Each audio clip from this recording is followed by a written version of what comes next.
منبر پر رونق افروز استاذ الحفاظ استاذ گرامی قدر حضرت علامہ اسماعیل یارلوی صاحب قبلہ مدظ اللہ العالی، وہ جمیع جامعہ آل رسول اور جامعہ قادریہ کے علماء ذوی الاحترام، وہ جمیع ائمہ مساجد، حاضرین، پردہ نشین ماں اور بہنوں، السلام علیکم ورحمۃ اللہ وبرکاتہ۔ الصلاۃ والسلام علیک یا رسول اللہ، الصلاۃ والسلام علیک یا نبی اللہ، الصلاۃ والسلام علیک یا حبیب اللہ، وعلی آلک واصحابک یا نور اللہ، صلی اللہ تعالی علیہ وسلم۔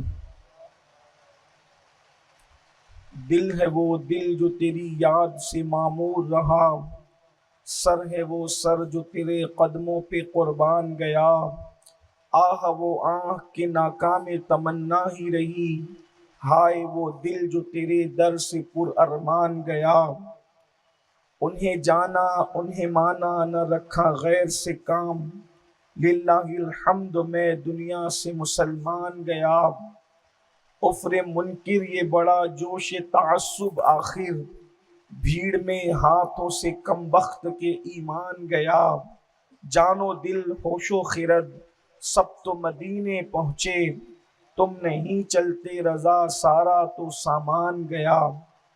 آج کی یہ محفل سواد اعظم اہل سنت و جماعت کی عالمگیر تحریک سنی دعوت اسلامی مالیگاؤں کے زیر اہتمام جو شعبہ مدارس جاری ہے، اس کا ہفتہ تعلیم اظہار کارکردگی جو 1500 سالہ جشن میلاد مصطفیٰ صلی اللہ علیہ وآلہ وسلم کی ایک کڑی ہے، اس کے حوالے سے یہ 7ویں بلکہ 7واں پروگرام ہے جس میں ہم اور آپ حاضر ہیں۔ ایک ہفتے سے طلباء اور طالبات کے درمیان مختلف مقابلہ جاتی محفلیں منعقد ہوئی، جن میں آپ کے اکثر لوگوں نے اس میں شرکت کی۔ ابھی بھی آج جو محفل تھی اس میں بچیوں نے مکالمات، تقریریں، امام اہل سنت کے اشعار کی تشریح، احادیث، اذان، ان سب کے مسابقے میں اپنی کارکردگی کا اظہار کیا، اور آپ کو اس کا علم ہو گیا ہوگا کہ سنی دعوت اسلامی جو شعبہ تعلیم ہے، شعبہ مدارس کے حوالے سے اس میں ہمارے اساتذہ اور ذمہ داران کس طرح کی کوشش اور کاوش کر رہے ہیں۔ چونکہ ابھی انعامات کی تقسیم بھی ہونی ہے اور اعتراف خدمات کی بھی ایک تقریب ہے، اس کے لیے میں کوئی تقریر کرنے کی بجائے صرف، حالانکہ ارادہ یہی تھا کہ مستقل گفتگو ہوگی، مگر ٹائم کی قلت کی وجہ سے بہت اختصار کے ساتھ ایک پیغام جو یہاں پر خواتین و حضرات سرپرست تشریف لائے ہیں ان کی خدمت میں صرف چند منٹ کا درد دل پیش کرنا چاہتے ہیں۔ اللہ تبارک و تعالی قرآن مقدس میں حضرت سیدنا یعقوب علیہ السلام کے دنیا سے جانے کا واقعہ حکایتاً بیان فرما رہا ہے۔ ہم سب لوگ اللہ نے جن کو اولاد دی ہے وہ بہت خوش نصیب ہیں، لیکن یہ خوش نصیبی اگر تھوڑی بے توجہی کی جائے تو معاذ اللہ کہیں کم نصیبی میں تبدیل نہ ہو جائے۔ ایک واقعہ ابھی ذہن میں آیا، حضرت علامہ مفتی احمد یار خان نعیمی رحمۃ اللہ علیہ لکھتے ہیں کہ اللہ کے رسول صلی اللہ علیہ وآلہ وسلم معراج پر جب تشریف لے گئے تو حضور اکرم صلی اللہ علیہ وآلہ وسلم کا گزر ایک قوم پر ہوا۔ وہ قوم کا عجیب حال تھا، ہم سے الٹ حال تھا ان کا۔ ان کے یہاں جب کوئی مرتا تھا تو وہ خوشی مناتے تھے، جشن مناتے۔ حضور علیہ السلام نے دیکھا، کیونکہ حضور علیہ السلام مختلف قوموں پر گزرے، تو آقا کریم صلی اللہ علیہ وسلم نے بہت قوموں کا مشاہدہ کیا۔ اللہ کرے معراج شریف پر موقع ملے گا تو اس کو بیان کیا جا سکتا ہے، لیکن یہاں عنوان کی مناسبت سے ساری بہنوں کی، سارے بھائیوں کی، بچوں کی، سب کی خاص توجہ۔ اللہ کے رسول صلی اللہ علیہ وآلہ وسلم نے جب اس قوم میں قدم رنجہ فرمایا، حضور تشریف لے گئے، تو دیکھا اس قوم کا عجیب حال ہے۔ جو مرتا ہے تو وہ خوشی مناتے ہیں، اور جب بچہ پیدا ہوتا ہے تو وہ خوب روتے ہیں، گڑ گڑاتے ہیں۔ تو آقا کریم صلی اللہ علیہ وآلہ وسلم نے پوچھا، مرنے پر خوشی مناتے ہو، جشن کرتے ہو، اور پیدائش پر کیوں روتے ہو؟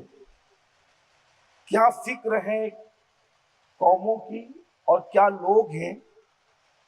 تو کہا کہ ہم مرنے والے پر خوشی اس لیے مناتے ہیں کہ اس کا خاتمہ بالخیر ہو گیا، یہ تو خوشی کا موقع ہے۔ میرے امام فرماتے ہیں، واسطہ پیارے کا ایسا ہو کہ جو سنی مرے، یوں نہ فرمائے تیرے شاہد کہ وہ فاجر گیا، اور عرش پر دھومے مچے وہ مومن صالح ملا، فرش سے ماتم اٹھے وہ طیب و طاہر گیا۔ تو وہ کہتے ہیں، یا رسول اللہ صلی اللہ علیہ وآلہ وسلم، ہم مرنے پر اس لیے خوشی اور جشن کا سما باندھ رہے ہیں کہ مرنے والا مومن گیا، اس سے بڑا انعام کیا ہو سکتا ہے؟ اور پیدا ہونے پر رو اس لیے رہے ہیں کہ یہ فطرت پر تو پیدا ہوا ہے، ایمان لے کر تو آیا ہے، اب یہ بڑا ہو کر پتہ نہیں مومن رہ جائے گا یا کافر ہو جائے گا، اس فکر میں ہم رو رہے ہیں۔ یہ بہت اہم بات ہے۔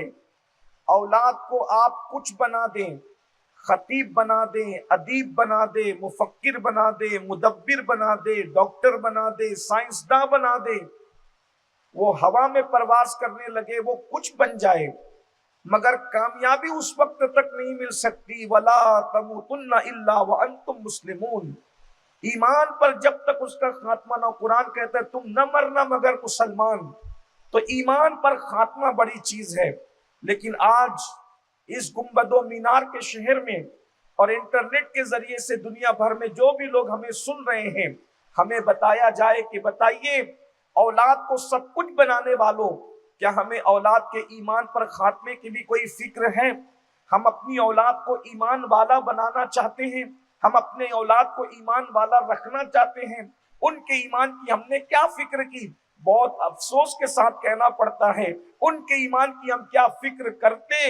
ہم نے تو اپنے ایمان کی بھی فکر نہیں کی۔ اور سرکار غوث اعظم شیخ عبد القادر جیلانی رضی اللہ تعالیٰ نے ارشاد فرماتے ہیں کہ جو ایمان پر مرنے کی فکر نہ کرے، جو ایمان کا خیال نہ کرے، جو ایمان پر مرنے کے حوالے سے خوف زدہ نہ ہو، مجھے ڈر لگتا ہے کہ جب وہ مرے گا تو کافر ہو کر مرے گا۔ اس لیے ہمارے اسلاف ایمان کے حوالے سے بہت زیادہ محتاط تھے۔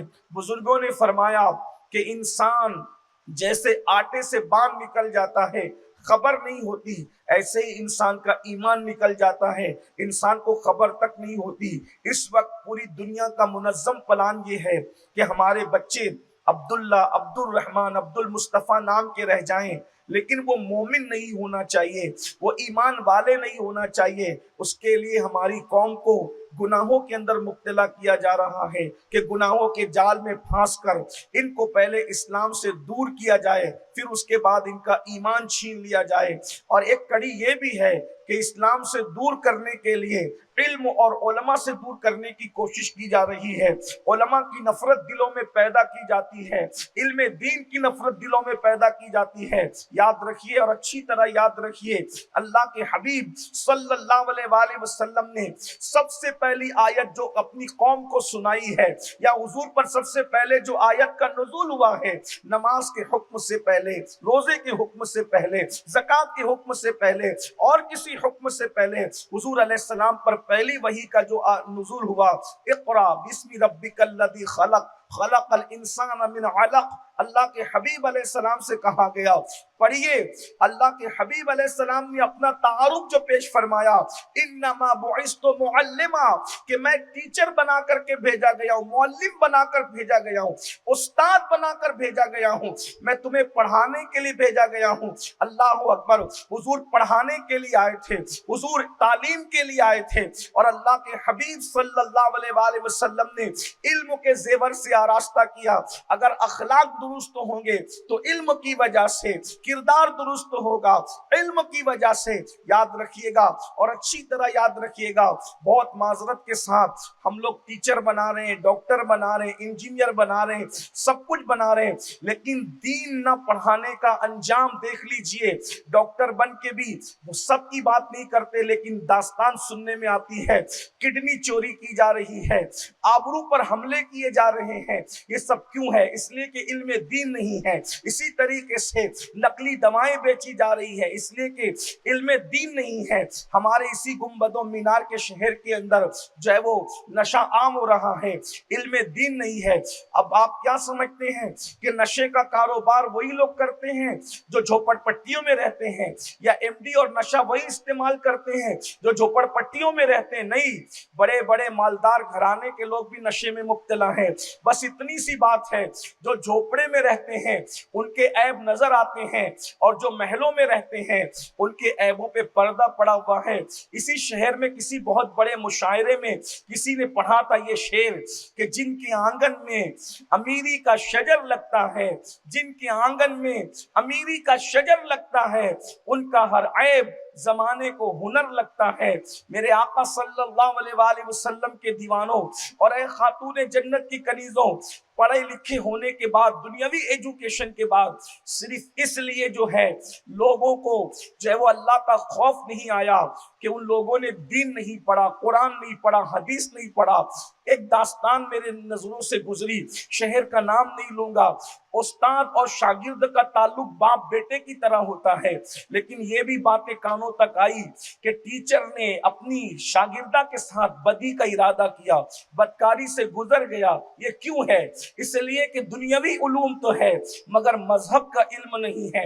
اس لیے کہ اگر مذہب کا علم ہوتا، قرآن اور حدیث کا علم ہوتا، تو اس کی نگاہ میں یہ آیت ضرور ہوتی، ہوا معکم اینما کنتم، تم جہاں کہیں ہو اللہ تمہارے ساتھ ہے۔ اگر علم دین ہوتا، قرآن پر نظر ہوتی، تو اس کے علم میں یہ آیت ضرور ہوتی، ان اللہ کان علیکم رقیبا، اللہ تم پر کڑی نگرانی فرما رہا ہے۔ اگر اس کے پاس قرآن و حدیث کا علم ہوتا تو اس کے ذہن کے اندر یہ بات ضرور ہوتی، یہ آیہ کریمہ ضرور ہوتی، اللہ اکبر، ان اللہ خبیر بما تعملون، کہ اللہ تم پر جو ہے، اللہ تمہارے اعمال کی خبر رکھتا ہے، خدا کو تمہارے اعمال کی خبر ہے۔ اللہ اکبر، اگر اس کے پاس علم دین ہوتا تو اسے پتا ہوتا کہ میں تنہائی میں اپنی شاگردہ کے ساتھ اگر منہ کالا کر رہا ہوں تو اللہ رب العزت میں سے اس کی نگاہ سے چھپ نہیں سکتا، کیونکہ اللہ قریب ہے، اور کتنے قریب ہے، نحن اقرب الیہ من حبل الورید، اللہ تمہاری شہرک سے زیادہ قریب ہے، ہر وقت اللہ تمہیں دیکھ رہا ہے۔ اللہ اکبر، سی سی ٹی وی کیمرے کی زد میں اگر انسان ہو تو بڑا لقمہ منہ میں نہیں ڈالتا، گٹکا اور پان کھایا ہے تو لوگوں کے سامنے تھوکتا تک نہیں۔ ذرا سوچو تو صحیح، میرا اللہ قرآن میں کہہ رہا ہے وما قدر اللہ حق حق قدری، تم نے اپنی اللہ کی وہ قدر نہیں کی جیسا کہ قدر کرنے کا حق تھا۔ کیوں قرآن نہ کہتا؟ اس لیے کہ گٹکا منہ میں ہے اور لوگ دیکھ رہے ہیں تو تھوکتے نہیں لوگوں کے سامنے، پان منہ میں ہے لوگ دیکھ رہے ہیں تو تھوکتے نہیں لوگوں کے سامنے، لوگ ہمارے ساتھ میں بیٹھ کے کھانا کھا رہے ہیں، وزیر ہے، امیر ہے، کارپوریٹر ہے، مالدار ہے، یہ ہے وہ ہے، ان کے سامنے بڑا لقمہ کیوں نہیں کھاتے؟ اس لیے کہ لوگ کیا کہیں گے؟ مجھے بتاؤ تو صحیح، عزت دار لوگ جن کو دنیا نے عزت دی ہے، اگر وہ دیکھ رہے ہیں ان کے سامنے بڑا لقمہ نہیں کھاتے، ان کے سامنے اللہ اکبر منہ پہ ہاتھ رکھ کر کے ہنستے ہو، ان کے سامنے اگر پیر پھسل جائے تو شرمندہ ہو جاتے ہو، اللہ اکبر لوگوں کے سامنے تھوکتے نہیں کہ لوگ کیا کہیں گے؟ مجھے بتاؤ تو صحیح، اپنے جیسا انسان جو ہمارا کچھ نہیں کر سکتا اگر وہ دیکھ رہا ہو، ہم تھوکنے سے پرہیز کریں، بڑا لقمہ کھانے سے پرہیز کریں، پیر پھسل جائیں تو شرمندہ ہو جائیں، اور اللہ دیکھ رہا ہے اس کے باوجود بھی زنا کیا جا رہا ہے، اللہ دیکھ رہا ہے جھوٹ بولا جا رہا ہے، اللہ دیکھ رہا ہے سامان میں ملاوٹ کی جا رہی ہے، اللہ دیکھ رہا ہے زنا کے اڈوں کو آباد کیا جا رہا ہے، اللہ دیکھ رہا ہے شاگرداؤں پر بدکاری کی نظریں ڈالی جا رہی ہے، اللہ دیکھ رہا ہے اپنی پیشنٹوں پر گندی نظر ڈالی جا رہی ہے۔ کیوں؟ اس لیے کہ وہ تصور جو صرف دین عطا کرتا ہے، دین اور دین کے سوا کوئی نہیں دیتا، کہ اللہ دیکھ رہا ہے۔ ارے اگر پوائنٹ پولیس دیکھ رہا ہو تو لوگ بغیر ہیلمٹ کے گاڑی نہیں چلاتے، اور اللہ دیکھ رہا ہو تو کتنے گندے گندے کام کرتے ہیں۔ جو قوم پوائنٹ پولیس سے زیادہ اور اپنے جیسے انسانوں سے زیادہ اللہ کی قدر نہ کرے، کیا وہ قوم عزت کے ساتھ زمین پہ جی سکتی ہے؟ اس قوم کو تباہی اور بربادی سے کون بچا سکتا ہے؟ کوئی نہیں بچا سکتا۔ اگر آج مسلمان یہ رونا رو رہے ہیں کہ پوری دنیا میں کاٹے جا رہے ہیں، مارے جا رہے ہیں، تباہ کیے جا رہے ہیں، برباد کیے جا رہے ہیں، گھر لٹ رہے ہیں، گھر زمین بوس ہو رہے ہیں، وجہ کیا ہے؟ جو قوم خدا کی قدر نہ کرے اس قوم کو کبھی قدر کی نگاہ سے کوئی نہیں دیکھ سکتا۔ اور یہ کیوں ہے؟ صرف اس لیے کہ ہمارے بچوں کے پاس علم دین نہیں۔ اگر چیک کرنا ہے تو تلاشی لیجئے، پوچھئے کہ کلمہ طیبہ کا ترجمہ کیا ہے؟ 5 کلمے کتنے مسلمانوں کو یاد ہے؟ غسل کتنے مسلمانوں کو یاد ہے؟ وضو کتنے مسلمانوں کو یاد ہے؟ طہارت کے مسائل کتنے مسلمانوں کو یاد ہے؟ مسلمان تو اس پر بھی حیرت زدہ ہے کہ گرمی میں طہارت کے مسائل جدا ہیں، سردی میں طہارت کے مسائل جدا ہیں۔ آخر یہ تبدیلی کیوں ہے؟ اس کی وجہ گرمی اور سردی میں سائنس اب پہنچ رہی ہے۔ اسلام 1450 سال پہلے گرمی کے اندر جلد ڈھیلی ہو کر لٹک جاتی ہے، حکم بدل گیا۔ سردی میں جلد سکڑ جاتی ہے، حکم بدل گیا۔ اندازہ فرمائیں جو مذہب جلد کے سکڑنے اور بڑھنے پر بھی احکامات کو تبدیل کر دے وہ صرف اسلام ہے۔ حضرت سیدنا سلمان فارسی سے ایک یہودی نے طنز کرتے ہوئے کہا تھا، یہ کیسا مذہب ہے کہ جو بیت الخلاء میں بیٹھنے کا طریقہ بھی بتاتا ہے؟ سلمان فارسی نے سینہ تان کر کہا تھا، یہی تو مذہب ہے کہ بیت الخلاء میں بھی اپنے ماننے والے کو تشنہ قانون نہیں چھوڑتا، اور وہ صرف مذہب اسلام ہے۔ بتاؤ ہمارے مذہب کے سوا ہے کوئی ایسا مذہب جس نے بیت الخلاء میں بیٹھنے کا طریقہ بھی بتایا ہو کہ الٹا پیر پہلے رکھو، اس کے بعد بیٹھو تو الٹے پیر پہ زور دے کر کے بیٹھو، جا کے پوچھو حکیموں سے الٹے پیر کی حکمت کیا، الٹے پیر پہ زور دینے کا جو ہے وہ کیا، پیٹ پر ہاتھ رکھ کر ایک گال پر ہاتھ رکھ کے بیٹھنے کا، نگاہیں نیچی کرنے کا انداز کیا، اس کے بعد دعا بھی کیسی پڑھی جا رہی ہے، اللہم انی اعوذ بک من الخبث والخبائث۔ اللہ اکبر، اس کی بھی ذرا کوئی تحقیق کرے، نکلتے وقت سیدھا پیر نکالا جائے، اس کی بھی کوئی تحقیق کرے۔ پتا چلا لوگ 1450 سال بعد جہاں تامک توئیاں کرنے کی کوشش کر رہے ہیں، اسلام اس سے آگے نکل چکا ہے، لیکن ہمیں اسلام کی قدر نہیں۔ ہم یہ سمجھتے ہیں اسلام پر عمل کریں گے تو ذلیل ہوں گے، مذہبی ہو جائیں گے تو لوگ بیکورڈ کہیں گے۔ یاد رکھنا، اسلام نے کبھی اپنے ماننے والے کو رسوا نہیں ہونے دیا۔ فخر سے کہو ہم مسلمان ہیں، ہمارے پاس زندہ کتاب ہے، زندہ نبی ہے، زندہ خدا کے ماننے والے ہیں. اور الحمدللہ جس نے اسلام کا دامن پکڑا ہے سچے دل سے پکڑا ہے, ہماری طرح رسمی اور اسمی نہیں, جس نے سچے دل سے دامن اسلام پکڑا ہر دن اس کے لیے ترقی کا دن ہے. آپ نے نہیں سنا سیدنا عمر ابن خطاب رضی اللہ تبارک و تعالی عنہ, اللہ اکبر, جب گزرتے ہیں اللہ اکبر تہامہ کی وادیوں سے اپنے دور خلافت میں, تو سیدنا فاروق اعظم زار زار روتے ہیں, موٹے موٹے آنسو بہاتے ہیں. لوگوں نے تہامہ کی وادیوں سے عمر ابن خطاب تین بر اعظموں کے بلا شرکت غیر حاکم کل سے پوچھا, بتائیے رونے کی وجہ کیا ہے؟ عمر اتنی جلدی رونے والی ہستی کا نام نہیں ہے, عمر تو دشمنان خدا کو رلانے والی ہستی کا نام ہے, لیکن آپ رو کیوں رہے ہیں؟ فاروق اعظم نے کہا اسلام سے پہلے کا دور یاد آ گیا, ذرا دیکھو تو صحیح, جب تک اسلام نہیں پکڑا تھا, اسلام کے دامن میں عمر نہیں آیا تھا, میرے بابا نے مجھے 3 اونٹوں کو 4 اونٹوں کو یا چند اونٹوں کو ایک قطار میں کھڑا کرنے کا حکم دیا. خطاب کا حکم آیا, عمر ان اونٹوں کو ایک قطاروں میں کھڑا کر دو, کیونکہ ہمارا خاندان جو ہے وہ عرب کا سفیر کہلاتا ہے. فاروق اعظم کہتے ہیں ایک لایا کھڑا کیا, کھڑا کر کے دوسرے کو پکڑنے گئے تو پہلا بھاگ گیا, اس کے بعد دوسرے کو کھڑا کیا, تیسرا لانے گئے تو دوسرا بھاگ گیا, پہلے کو لایا تو تیسرا بھاگ گیا. میرے باپ نے میرے سینے پہ مکہ مار کے کہا, او خطاب کے بیٹے, تیرے اندر اتنی بھی صلاحیت نہیں کہ تو 3 جانوروں کو ایک صف میں کھڑا کر دے. پھر فاروق اعظم کہتے ہیں جب تک آمینہ کا لال کا دامن نہ پکڑا تھا چند اونٹوں کو ایک قطار میں کھڑا نہیں کر سکتے تھے. جس دن سے ان کے غلام بنے ہیں خدا نے کیا صلاحیت دی ہے کہ 3 بر اعظموں کو ایک صف میں کھڑا کر دیا ہے. غور تو فرمائیں, یہ اسلام ہے. ہمیں عزت ہمیں کپڑوں کی وجہ سے, آئی فون موبائلوں کی وجہ سے نہیں ملی, اونچے مکانات کی وجہ سے. یہی عمر ابن خطاب فاروق اعظم ہے, جس وقت تشریف لے جا رہے ہیں کہاں؟ فلسطین کی سرزمین پر. آج بھی فلسطین کی زمین عمر ابن خطاب کا انتظار کر رہی ہے, راہ تک رہی ہے کہ کوئی خطاب کا بیٹا عمر آ جائے. لیکن کس شان سے جا رہے ہیں لوگ؟ عدد پر گھمنڈ کرتے ہیں, عدد پر ترقی نہیں ہے, مدد پر ترقی ہے. ہمیشہ مدد پر نگاہ رکھو. بدر میں مدد تھی, اس لیے 313 غالب آ گئے, اور حنین میں عدد تھے. لوگوں کو جب ادب پر ناز ہوا تو ان کے پیر اکھڑ گئے, لیکن جب مدد پر ناز بندگی بھی ناز کرنے لگی تو آسمان سے 5000 فرشتوں کا نزول ہوا. اس لیے نگاہ رکھو مدد پر, اور مدد ان کے لیے ہے. ان تنصروا اللہ ینصرکم ویثبت اقدامکم, جو اللہ کے دین کا مددگار ہے اللہ اس کا مددگار. مدد صرف اللہ کے دین کی بنیاد پر ہے. فاروق اعظم اکیلے گئے, مشہور واقعہ ہے, اس کی طرف نہیں جاتا, سب بچے کو پتا ہے. لیکن جب گئے پھٹے ہوئے موزے تھے. میں یہ نہیں کہتا اچھے کپڑے نہ پہنو, لیکن وہ ترقی کا راز نہیں ہے. میں یہ نہیں کہتا اچھے گھروں میں نہ رہو, وہ ترقی کا راز نہیں ہے.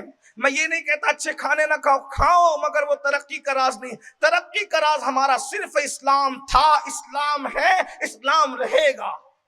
لیکن کوئی اسلام پر آئے تو صحیح. فاروق اعظم ایک غلام کے ساتھ گئے, پھٹے ہوئے ایڑیوں کے پاس موزے پھٹے ہوئے تھے, ایڑیوں کے پاس سامنے نالا تھا. سواری سے اترے, پھٹے ہوئے موزوں کے اندر سے پانی, چمڑے کے موزے رہتے تھے اس وقت, پانی اندر گھس جائے گا تو کیا ہوگا. فاروق اعظم نے موزے اتار کے کندھوں پہ ڈال لیے. 3 بر اعظموں کا حاکم جب فلسطین میں داخل ہو رہا ہے تو آستین کے دھاگے نکل کے لٹک رہے ہیں. آستین پہ ترپائی بھی نہیں ہے, دھاگے لٹک رہے ہیں. لباس پر پیون ہے, ایک غلام ہے اور اس کے ساتھ جا رہے ہیں. حضرت خالد بن ولید, ابو عبیدہ ابن الجراح, سیف اللہ خالد بن ولید امین الامہ, ابو عبیدہ ابن جراح آپس میں سرگوشی کرتے ہیں, امیر المومنین کیا کر رہے ہیں؟ یہ اتنے بڑے بڑے راہب, اتنے بڑے بڑے پوپ, اتنے بڑے بڑے کلیسا کے کلید بردار امیر المومنین کو ایک جھلک دیکھنے کھڑے ہوئے. پھٹے موزے, پیون والا کپڑا, لٹکتے ہوئے دھاگے والی آستین, یہ کیا ہو رہا ہے؟ لیکن خالد سے برداشت نہ ہوا، سیف اللہ خالد بن ولید نے دھیرے سے کہہ دیا امیر المومنین ہمیں رسوا تو نہ کرتے، اور یہ کیا کر رہے ہو، لوگ دیکھیں گے کیا کہیں گے۔ اور فاروق اعظم تھے، اٹھائی جھک کر کے کنکریاں اور پھینک کر کے مارتے ہوئے کہا ابھی رسول اللہ کے وصال کو چند دن نہیں گزرے تم اتنے دنیا دار ہو گئے، کیا سمجھتے ہو عمر کو عزت کپڑوں سے ملی ہے؟ نہیں نہیں، عمر کوئی کپڑوں سے اور موزوں سے عزت نہیں ملی، عمر کو اگر عزت ملی ہے تو اسلام پر عمل کرنے سے ملی ہے، محمد الرسول اللہ کی غلامی کرنے سے ملی ہے، اور جب تک حضور کی غلامی رہے گی، اسلام رہے گا، عمر کو کوئی ذلیل نہیں کر سکتا۔ اور لوگوں نے دیکھا جب اس شان سے آئے تو انہوں نے چابیاں دی، اور چابیاں دے کر کہا اگر بہت شان و شوکت سے آتے جیسے دوسرے حاکم آیا کرتے تھے تو صرف چابیاں دیتے ہم آپ کو، لیکن آپ جس اسلامی سادگی کے ساتھ آئے ہیں تو ہم چابیاں ہی نہیں دے رہے ہیں بلکہ اپنے دل بھی آپ کے سپرد کر رہے ہیں۔ اور وہ کلمہ پڑھ کے مسلمان ہو گئے۔ میں اپنے بچوں سے کہتا ہوں کہیں بھی احساس کمتری کا شکار نہیں ہونا کہ ہم مسلمان ہیں۔ مسلمان ہیں مطلب کیا؟ وی آئی پی ہے، سارے وی آئی پی نیچے آپ آگے، کیوں؟ اس لیے کہ کسی کو قرآن یا ایھا الذین آمنو نہیں کہتا۔ یا ایھا الذین آمنو کا خوبصورت تاج اگر کسی کے سر پر ہے تو وہ محمد الرسول اللہ کے غلاموں کے سر پر ہے۔ یہ لقب دیا قرآن نے کسی کو نہیں دیا، دوسری انبیاء کی امت کو بھی یہ لقب نہیں دیا، یہ اللہ نے صرف آپ کو دیا آخری نبی کے صدقے میں۔ اس لیے اسلام کی قدر کرو، ایمان کی قدر کرو۔ اور میں اپنے سرپرستوں سے کہتا ہوں دنیا سے جاتے جاتے مطمئن ہو کر مرو کہ ہم نے اپنے بچوں کو ویسا مسلمان بنایا جیسا مسلمان بنانے حضور آئے تھے۔ ہم اگر ٹیوشن کے لیے بچے کو مارتے ہیں تو نماز نہ پڑھنے پر بھی ہمیں مارنا چاہیے۔ اگر صبح سردی میں 6 بجے اسکول جانے کے لیے اٹھاتے ہیں تو سردی کی صبح 6 بجے ہمیں فجر پڑھنے کے لیے بھی اٹھانا چاہیے۔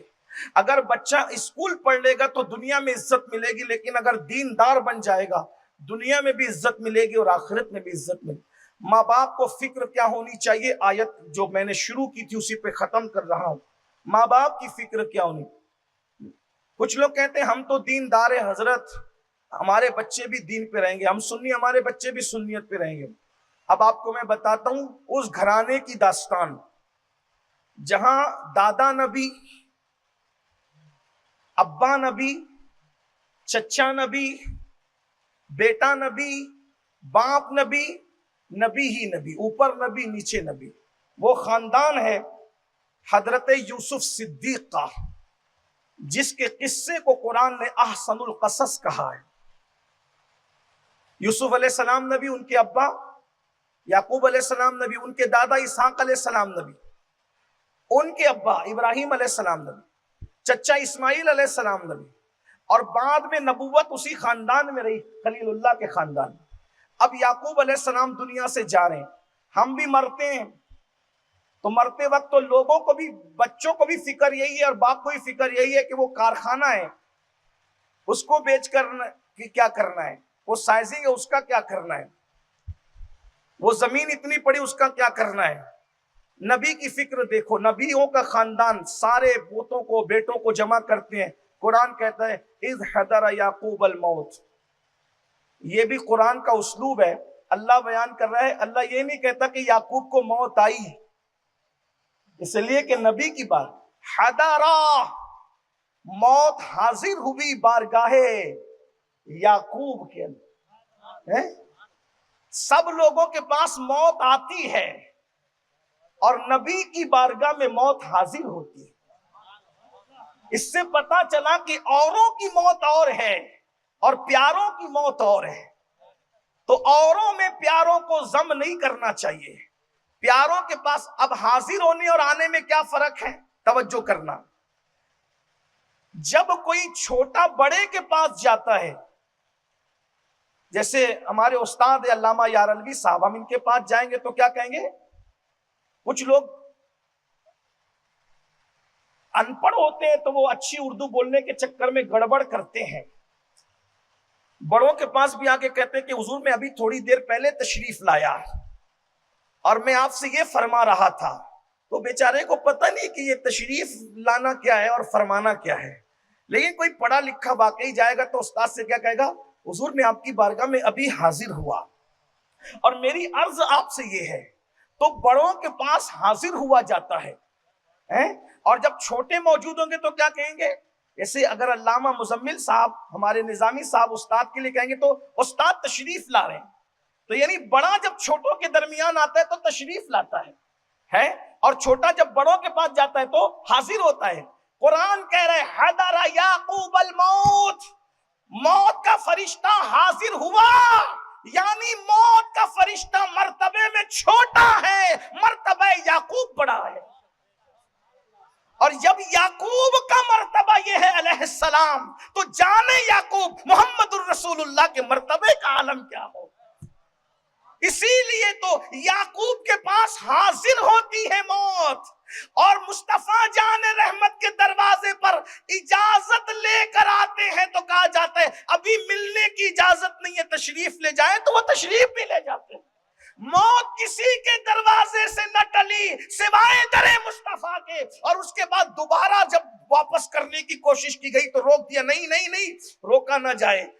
اس گھر کا اتنا احترام ہے، اگر قیامت تک لوٹاتے رہو گے تو جاتے رہیں گے، آتے رہیں گے، کہنا توڑ کر نہیں آئیں گے، کیونکہ ہمیں حکم ہوا. اور اس کے بعد حضور سے بھی کہا حضرت ملک الموت اسرائیل علیہ السلام نے کہ مجھے حکم ہے کہ آپ سے عرض کروں. پھر عرض کی بات، مجھے حکم ہے کہ عرض کروں، اگر آپ چلنا چاہیں تو میں روح کی طرف ہاتھ بڑھاؤں، اور اگر نہ چلنا چاہیں تو اللہ نے مجھے حکم دیا جو محبوب کہے وہی کرنا. تو جبریل علیہ السلام بھی موجود تھے. سرکار نے جبریل سے کہا، آنکھوں سے کہا کیا کروں؟ تو جبریل نے بھی یہ نہیں کہا چلیے. ہائے ہائے ہائے، جہاں فرشتے بھی ادب کے ساتھ. جبریل نے بھی بڑی بات کہی نا، وہ بھی جبریل تھے. سید الملائکہ کا کلام سید الانبیاء کے ساتھ ہو رہا، ان کے مشیر جبریل. پوچھا جبریل کیا کروں؟ حالانکہ یہ کیا کروں بھی بتا رہا تھا، وہ خوب جانتے تھے خدا کا، خدا کی شان خوب معلوم تھی. لیکن جبریل سے اس لیے پوچھا کہ جبریل بولیں گے، سب سنیں گے، روایت بن جائے گی، کسی کی تقریر کا عنوان بن جائے. پوچھا جبریل کیا کروں؟ جبریل نے کہا چلیے نا، کیونکہ جبریل بھی تو خادم ہے، اور جبریل صرف انہی کے خادم ہے پوری کائنات میں، اور کسی کے خادم نہیں.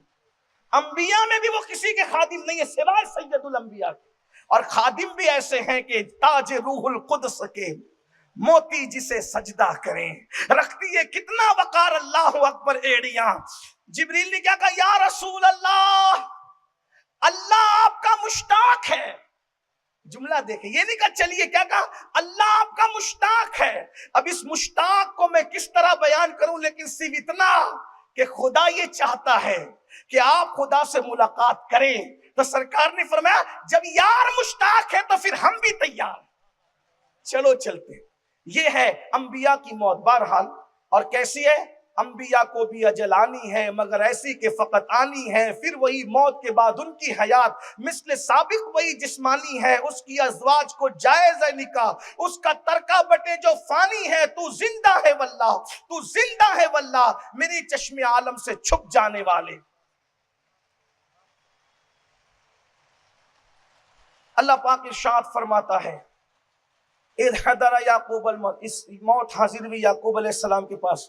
تو یعقوب علیہ السلام کے پاس جب موت حاضر ہوئی تو آپ نے اپنے بیٹوں کو، پوتوں کو بلا کر پوچھا ما تعبدون من بعدی، ما تعبدون من بعدی، میرے بعد کس کی عبادت کرو گے؟ یعنی نبی کو فکر یہ ہے کہ میرے بچے مومن رہیں گے کہ نہیں رہیں گے.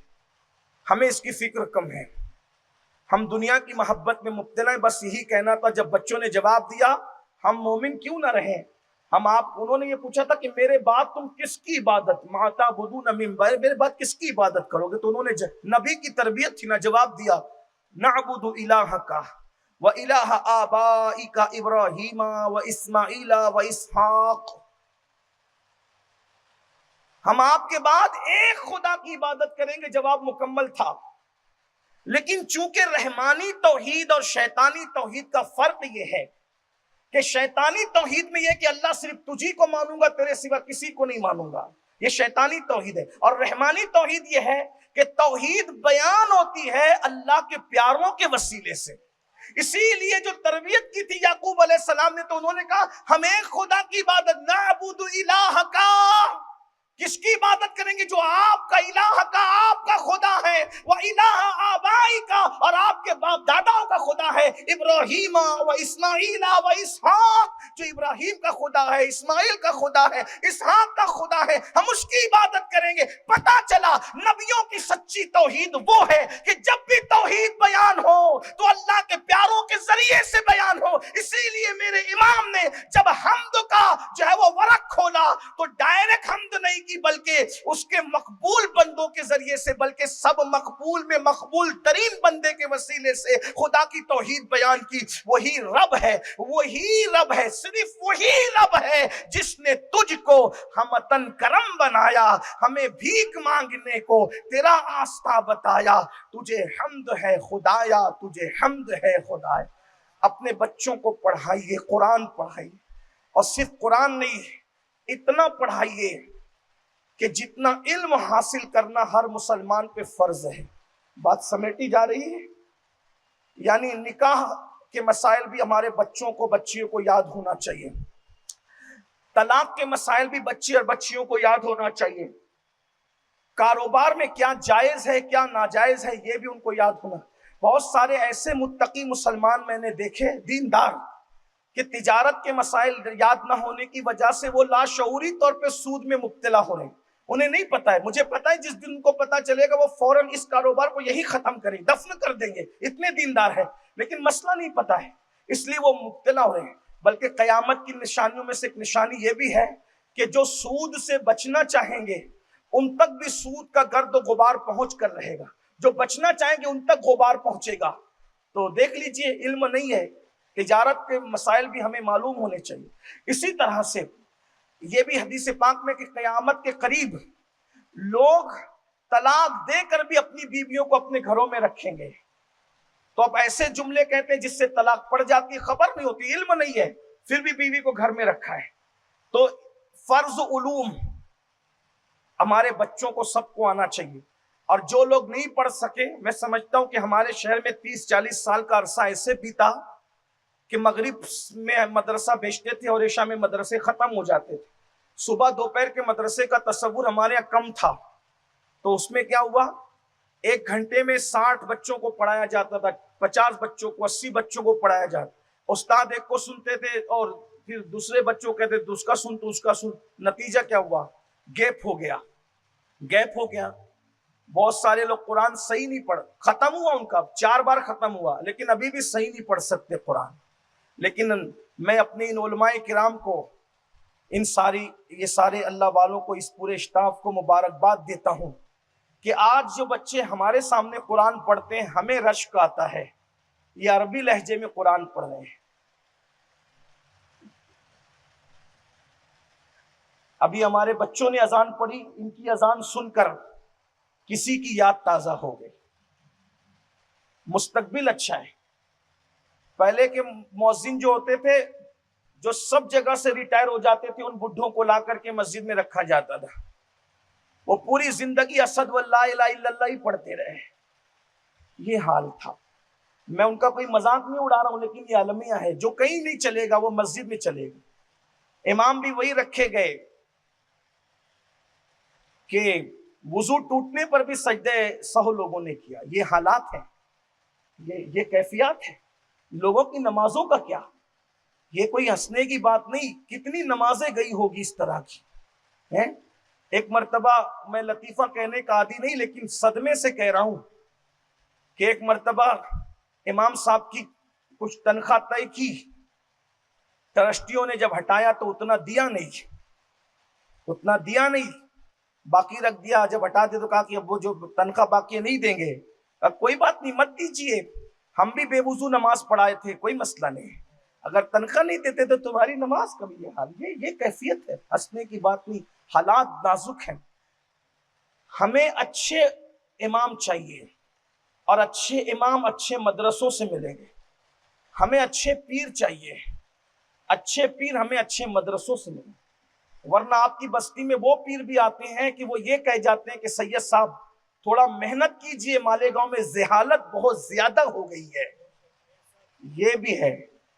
تو اندازہ فرمائے میں کوئی ہنسانے کی بات نہیں ہے، یہ ہم نے اپنی آنکھوں سے دیکھا ہے اور دیکھ رہے ہیں۔ اچھا پیر چاہیے، مدرسے اچھے ہونے چاہیے، اچھا امام چاہیے، مدرسے اچھے ہونے چاہیے، اچھا مؤذن چاہیے، مدرسے اچھے ہونے چاہیے، بلکہ اچھا خطیب چاہیے، مدرسے اچھے ہوں۔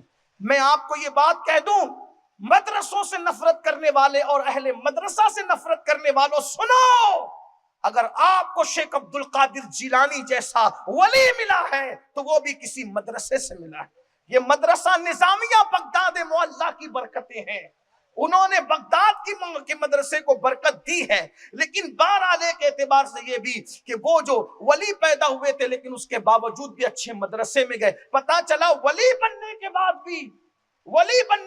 بھی علم کی ضرورت باقی رہ جاتی ہے۔ اور حضور غوث پاک خود کہتے ہیں درست العلم حتی صرت قطبا، کہ میں علم حاصل کرتا رہا یہاں تک کہ اللہ نے مجھے مقام قطبیت عطا فرما دیا۔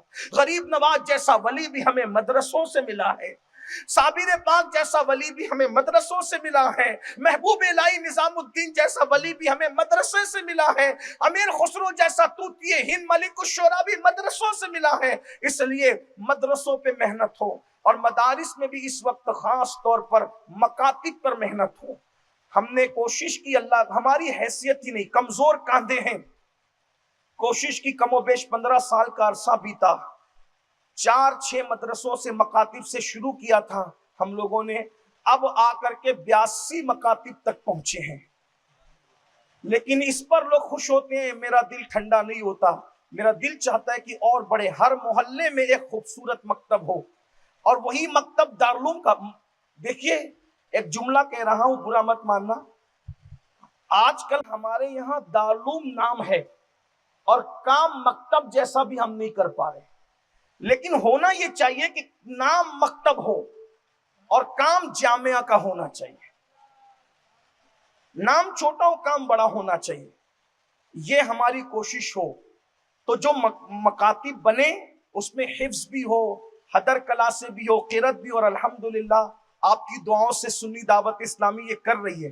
میں کوئی بڑائی کرنے کے لیے نہیں بیٹھا، صرف آپ کی معلومات میں اضافہ کرنے کے لیے کہ سنی دعوت اسلامی یہ کر رہی۔ 82 مکاتب چلانا آسان کام نہیں، آپ جانتے ہیں لاکھوں روپے منتھلی خرچ ہوتے ہیں، لاکھوں روپے۔ آپ سے میری گزارش ہے کہ آپ اپنے مرحومین کے ایصال ثواب کے لیے کھانے پینے پہ خرچ کرتے ہو، میری گزارش ہے کہ کاش کہ آپ ایصال ثواب کے لیے تعلیم پہ خرچ کرو تو کتنا اچھا ہو۔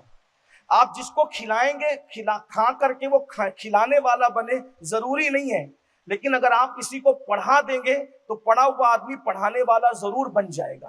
اس لیے میری گزارش ہے کہ مدارس پر میں یہ بھی نہیں کہتا کہ صرف سنی دعوت اسلامی کو دو، یہ نہیں کہتا، جہاں پر خلوص کے ساتھ خوش عقیدہ مسلمانوں میں کام ہو رہا ہے سب کا خیال کرو، بلکہ اگر یہاں ائمہ مساجد اور تنظیم کے ذمہ داران موجود ہیں، ہمارے قائد، ہمارے امیر تو ہمیں یہ کہتے ہیں کہ یہ بھی ہم نہیں کہتے کہ مکاتب صرف تحریک کے تھرو کھولو، آپ جس تنظیم سے متفق ہو ہر تنظیم والے 2-2 4-4 8-8 10-10 مکاتب کھولے، بہت ضروری ہے، کیونکہ ہر آدمی اپنے بچے کو دارالعلوم میں نہیں بھیجتا، ہر آدمی اپنے بچوں کو لیکن مکتب میں ضرور بھیجتا ہے۔